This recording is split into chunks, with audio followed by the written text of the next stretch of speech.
जय Hind dear students, स्वागत है आपका अपने YouTube channel Sandeep Gurukul biology classes में। देखिए, पिछले वीडियो में मैंने आपको जेनेटिक इंजीनियरिंग वाले चैप्टर में, जैव प्रौद्योगिकी वाले चैप्टर में आपको हमने जैव प्रौद्योगिकी का अर्थ और उसकी परिभाषा बता दिया था, ठीक है।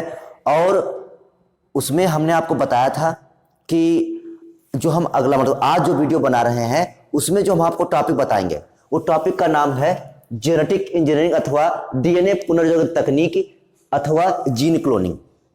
देखिए, ये आपका जो टॉपिक है, अगर ये टॉपिक आपको नहीं आया तो इस चैप्टर में आपको कुछ भी समझ में नहीं आएगा, क्योंकि जितने भी टॉपिक आपके आएंगे, जितनी भी टिप्पणियां आएंगी, वो सब इस टॉपिक से रिलेटेड आएंगे, ठीक है। जैसे हम आपको इसमें जेनेटिक इंजीनियरिंग की परिभाषा बताएंगे। उसमें हमने पहले वीडियो में आपको बताया था बायोटेक्नोलॉजी के विषय में।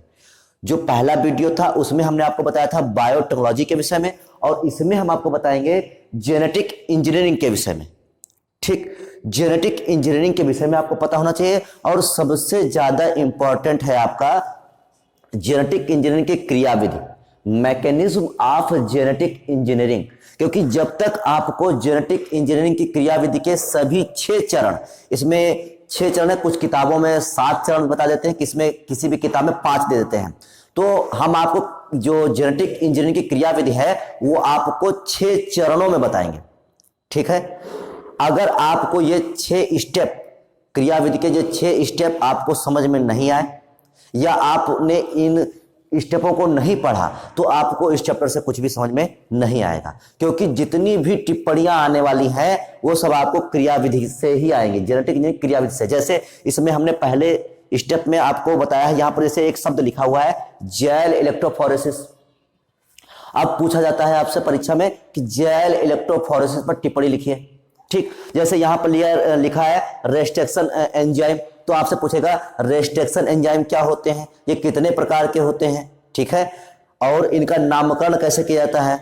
अभी तो ये पहला चरण है, और देखिए ये 6 स्टेप है, तो स्टेप ज्यादा है, तो इसलिए हम आपको एक वीडियो में नहीं बता सकते हैं। अगर आपको रियलिटी में अगर आपको ये चैप्टर अच्छे से समझना है तो आपको क्रियाविधि, जेनेटिक इंजीनियरिंग की क्रियाविधि अच्छे से समझ लेना है। देखिए, मैंने अभी तक टॉपिक शुरू नहीं किया क्योंकि हम जानते हैं इस क्रियाविधि के इंपॉर्टेंस के विषय में, क्योंकि हमको पता है कि अगर ये क्रियाविधि के सभी 6 स्टेप आपको नहीं आए तो आपको ये चैप्टर नहीं आएगा, ठीक। आपको फिर रटना ही पड़ेगा।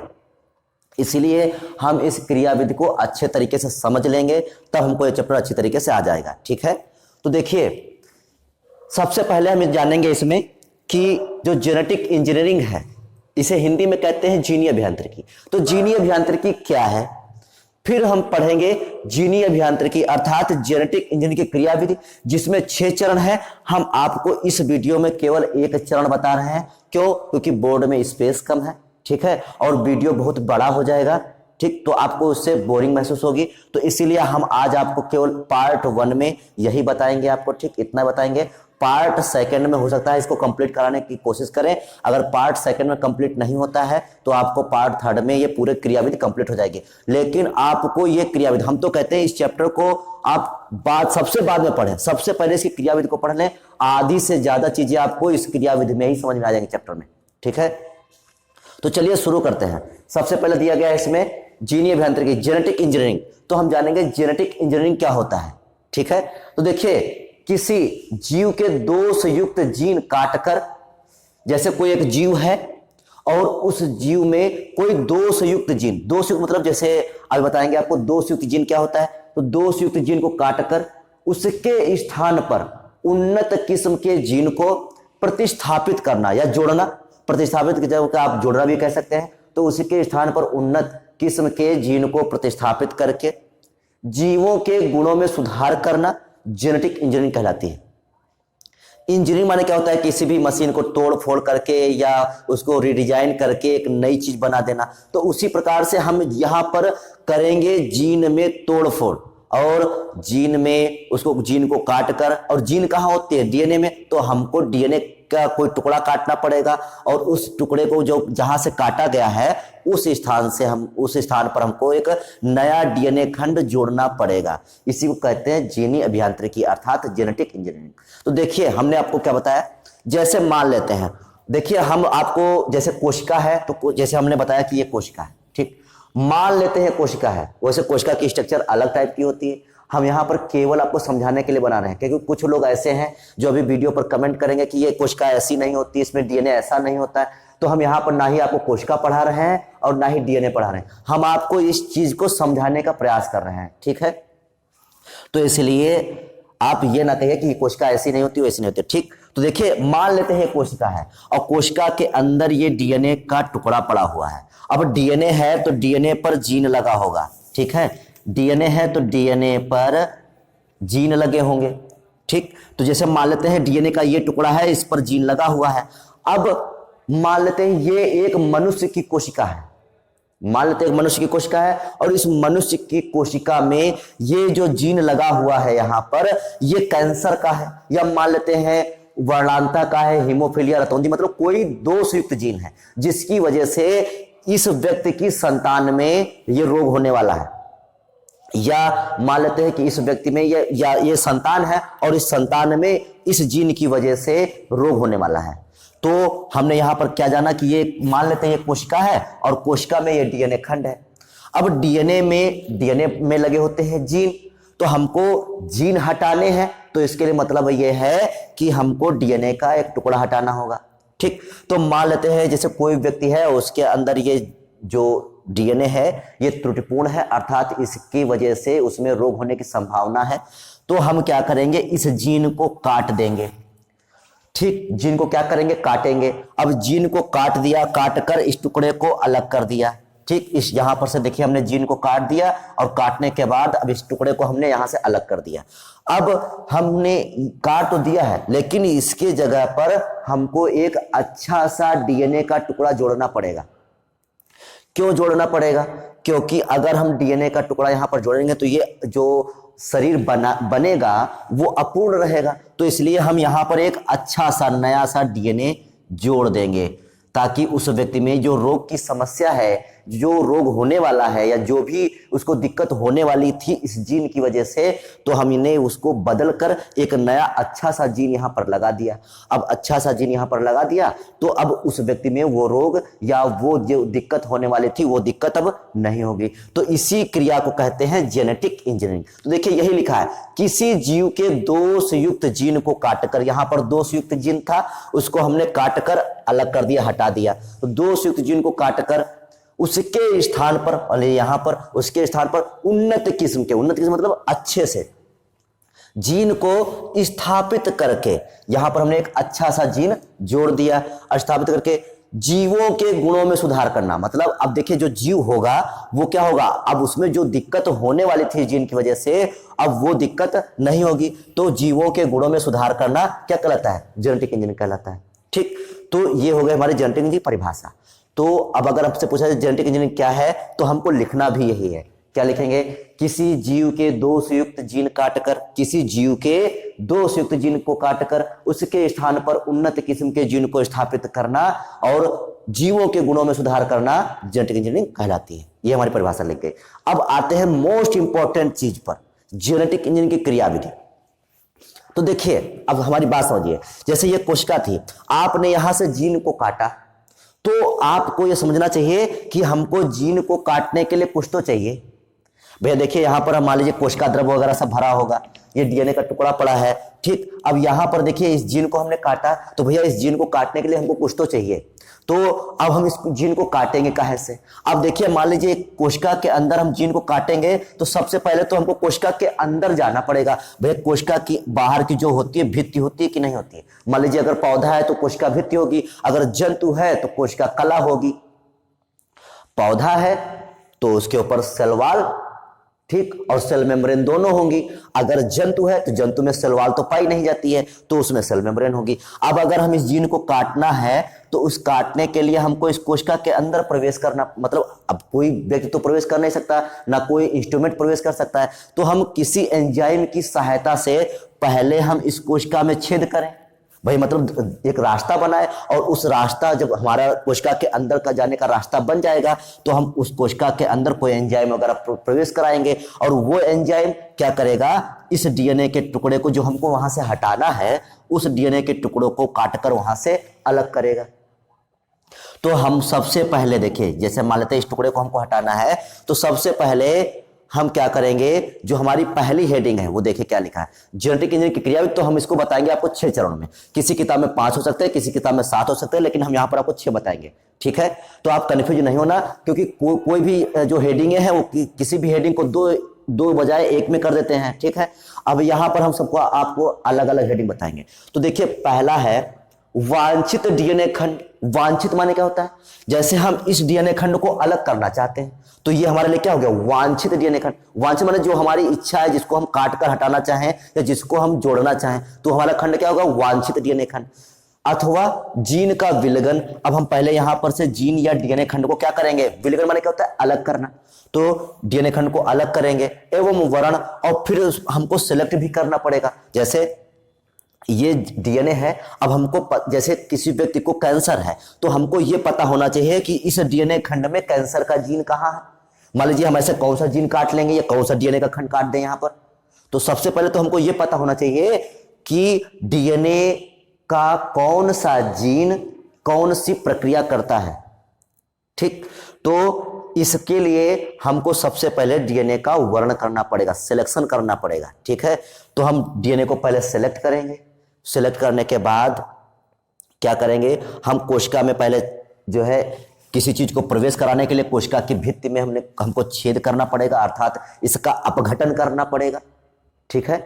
कोशिका भित्ति में क्या करेंगे, हम अपघटन करेंगे, फिर किसी चीज को इसमें प्रवेश कराएंगे, और प्रवेश कराने के बाद वो जाकर इसको काटेगा, ठीक। तो हमारी हेडिंग भी यही है। हेडिंग का नाम है वांछित डीएनए खंड अथवा जीन का विलगन एवं वर्ण।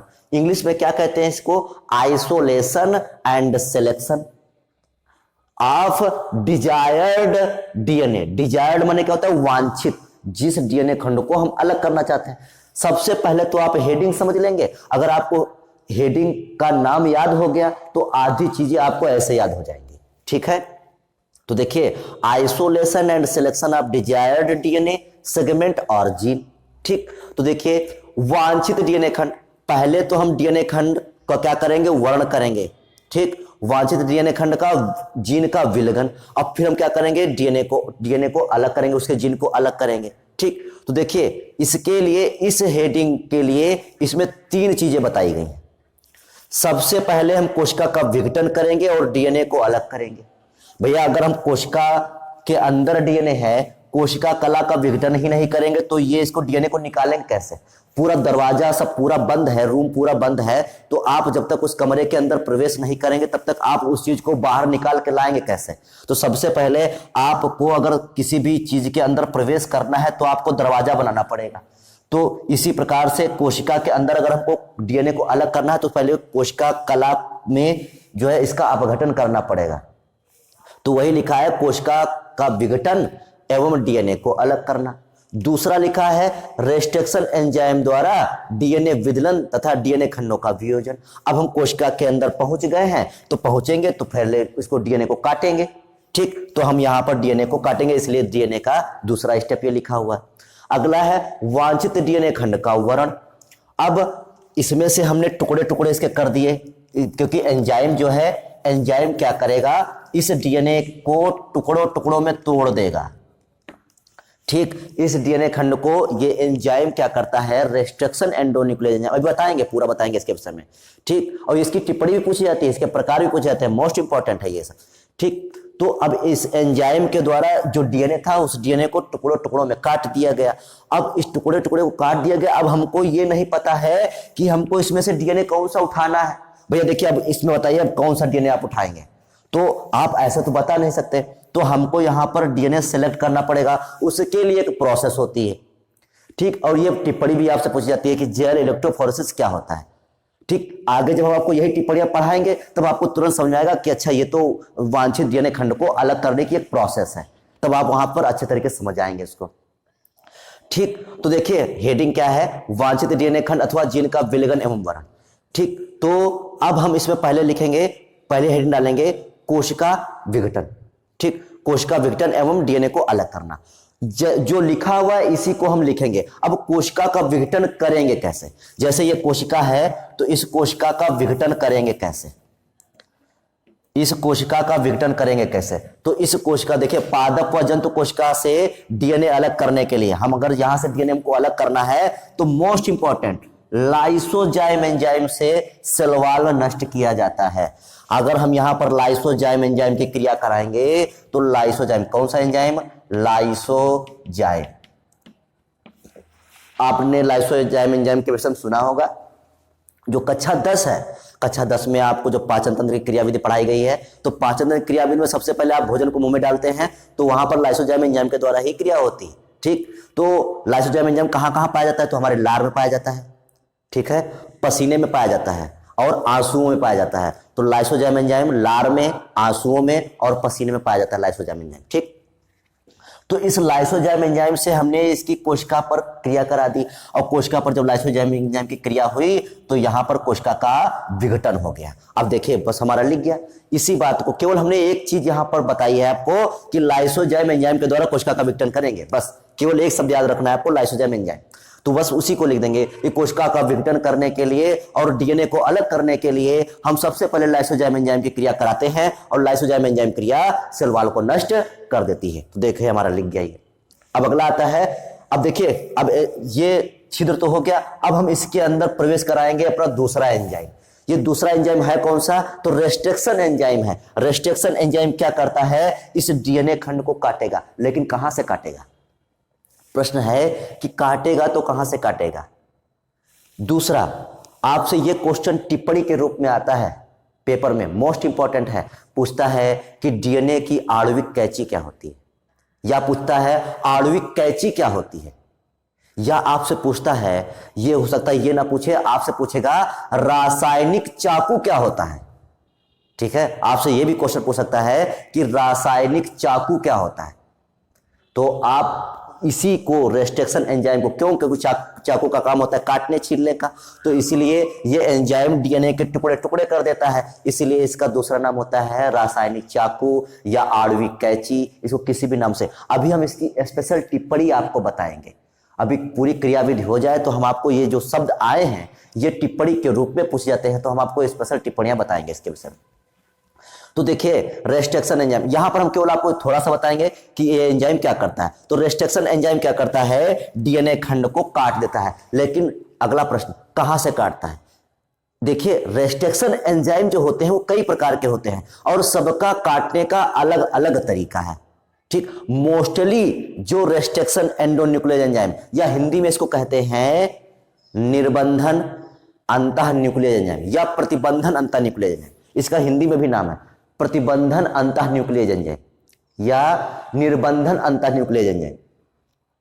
ठीक, तो ये इसका हिंदी में नाम है। अब ये क्या करता है? ये डीएनए को विलोम पद से काटता है। मोस्टली जो बढ़िया से होते हैं रेस्ट्रिक्शन एंजाइम, वो डीएनए को विलोम पद से काटते हैं, विलोम पद से काटते हैं। ठीक है, अब ये विलोम पद क्या होता है? तो मैंने आपको जब डीएनए वाला चैप्टर पढ़ाया था, आप जाकर उसमें देख सकते हैं, तो जब हमने आपको डीएनए से आरएनए बनना बताया था, ठीक, डीएनए से आरएनए बनना जब बताया था तब आपको हमने बताया था कि जो डीएनए होता है, आपको फिर से बता देते हैं, जो डीएनए होता है, डीएनए का जो अंतिम भाग होता है, उस अंतिम भाग में एक नाइट्रोजन बेस की जोड़ियों का विशेष अनुक्रम होता है जो आगे से और पीछे से दोनों जगह से समान होता है। ठीक, तो ऐसे श्रृंखला को कहते हैं विलोम पद। तो रेस्ट्रिक्शन एंडोन्यूक्लियस एंजाइम या हिंदी में कहें निर्बंधन अंतःन्यूक्लियस एंजाइम डीएनए को विलोम पद से काटते हैं। ठीक है, विलोम पद क्या है? तो डीएनए का एक ऐसा खंड जहां पर नाइट्रोजन बेस प्रथम अक्षर और अंतिम अक्षर, मतलब जो नाइट्रोजन बेस आगे से पढ़ेंगे तब भी वही और पीछे से पढ़ेंगे तब भी वही। ठीक है, तो जो रेस्ट्रिक्शन एंडोन्यूक्लियोटाइड होता है तो ये विलोम पद से काटते हैं। अगर आपको इसको विषय में अच्छी जानकारी चाहिए तो आप वहां पर डीएनए वाले टॉपिक पर जाकर सर्च कर सकते हैं, उसमें देख सकते हैं। ठीक, तो ये जो है विलोम पद से काटते हैं, तो आपको मैंने ये भी बता दिया। अब आता है वांछित डीएनए खंड का वर्ण। अब देखिए हमारे पास यहाँ पर डीएनए ने उसके एंजाइम ने काट दिया, रेस्ट्रिक्शन एंडोन्यूक्लियोटाइड एंजाइम ने इसको काट दिया। अब हमारे पास ढेर सारे डीएनए के टुकड़े हो गए, तो ढेर सारे डीएनए के टुकड़े हैं तो ये कोशिका द्रव्य में पड़े रहेंगे। अब कोशिका द्रव्य मान लीजिए जैसे एक रूम भरा हुआ है और रूम में पानी भरा हुआ है और उस पानी में बॉल डाल दी गई है प्लास्टिक की। अब तो प्लास्टिक की बॉल एक जगह थोड़ी ना पड़ी रहेंगी, वो तो इधर उधर घूमेंगे, तो आप वहां से सभी बॉल को एक जगह कैसे इकट्ठा करेंगे? तो उसी प्रकार से यहां पर कोशिका द्रव्य में डीएनए पड़े हुए हैं, तो आप इस डीएनए खंडों को एक जगह पहले इकट्ठा करें, और जब सारी डीएनए खंड एक जगह इकट्ठा हो जाएंगे तो उन डीएनए खंडों में से जो हमको डीएनए खंड चाहिए उस डीएनए खंड को हम वहां से निकाल लेंगे। ठीक, तो इसलिए अगली हेडिंग है वांछित डीएनए खंड का वर्ण। अब वांछित डीएनए खंड जो है उसका वर्ण कैसे किया जाता है? तो ये जेल इलेक्ट्रोफोरेसिस विधि, मोस्ट इंपॉर्टेंट टिप्पणी बहुत पूछी जाती है, ये जेल इलेक्ट्रोफोरेसिस विधि या वैद्युत कण संचलन तकनीक, हिंदी में क्या कहते हैं? वैद्युत कण संचलन तकनीक। तो जेल इलेक्ट्रोफोरेसिस तकनीक के द्वारा इस डीएनए खंड का वर्ण किया जाता है। अब आप सोच रहे होंगे कि ये जेल इलेक्ट्रोफोरेसिस विधि है क्या? तो ये विधि अभी आपको हम नहीं बताएंगे, क्योंकि इस टॉपिक में हम आपको नहीं बता सकते हैं, क्योंकि बहुत बड़ा टॉपिक है, लगभग 8-10 पेज का हो जाएगा टॉपिक। ठीक, तो इसके लिए हम आपको स्पेशल तरीके से अलग जो है आपको जेल इलेक्ट्रोफोरेसिस की टिप्पणी बताएंगे। तो यहां पर आपने देखिए आज क्या जान लिया, जीनी अभियांत्रिकी अर्थात जेनेटिक इंजीनियरिंग के विषय में जान लिया, परिभाषा क्या होती है।